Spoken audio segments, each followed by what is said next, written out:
Dutchkills community is a small fragment of Community Board 1. As well, Port Square Long Island City is a small fragment of Community Board 2. Do you feel the Community Board system has done a good job of representing the needs and managing the development of these areas? I don't think so, and I'll tell you why. I think that once money gets involved, you have things like rezoning and out-of-code zoning and as-of-right zoning, and it takes away the power and the influence from the local folks, and it gives it to unelected corporations that have the money to spend on it. So, no, I don't. No, I do not fully. And the reason why is because I really think we need a better democratic process in how we choose people, how often they sit, the tenure on the boards, what we discuss, and what some of our outcomes are. No, because our communities haven't been fully represented. Currently, these are appointed positions and they need to be fully elected. I do not. I would like to see it expanded. I would like to see more people involved rather than just people selected by the council member and then approved by the borough president. I would actually like to see a lottery-based system, and which would get way more people involved and people who might not know about the system, things like that. Yes. I'm glad that community boards made up of community members do have a voice in the development process. That said, I am in favor of completely changing how we do development, moving it away from allowing the real estate developers to be in the driver's seat to having a community-led comprehensive plan. I appreciate that this will take a number of years, and when I say community, I don't just mean community boards. I really do mean going to groups like civic associations, parent associations, all groups. Everyone should have a voice, and it shouldn't just be a small sampling of folks. No. No. Let's see, I'm saying for me being a board member, I think we can do a better job because we are building so much right now that everything is build. But we need to also consider when we're doing all this, the community board needs to be more involved of what is being built.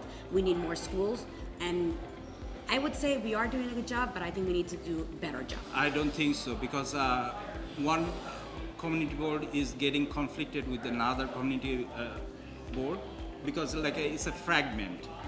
But the certain issue, for example, housing development and overzoning or underzoning, it has to be combined voice rather than like a separate voice, and it's created conflict. I'd say broadly no. I think that our community boards, are well-intentioned, and I think they should exist. But I think we need to do a better job of making sure they are reflective of our communities, and also reflective not just of who lives here now, but who could live here 20 years from now. So, I think that especially with like the shift to mayoral control, that is just in general disempowering. And so like kind of regardless of really the actions, there's a broader system that's disempowering. And so I believe in ending mayoral control and shifting more power into communities to shape the schools that people's kids are in. No, I don't. And actually, I'm the only one who's calling for community boards not to be political appointments anymore. I don't think politicians should appoint people who are going to do their bidding. It should be, if it's called a community board, it has to be sanctioned by the community, and it should be leaders from the community.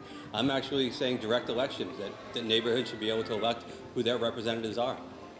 As a member of the community board too, I think I have to give them credit, or give ourselves credit for doing the best we can, but we definitely have a long way to go. There's always room for improvement and progress, especially when it comes to land use and rezoning, of having exactly what you're talking about, having comprehensive planning and inclusive decision-making with the community. And when I say community, I mean every part of the community, having adequate outreach for that.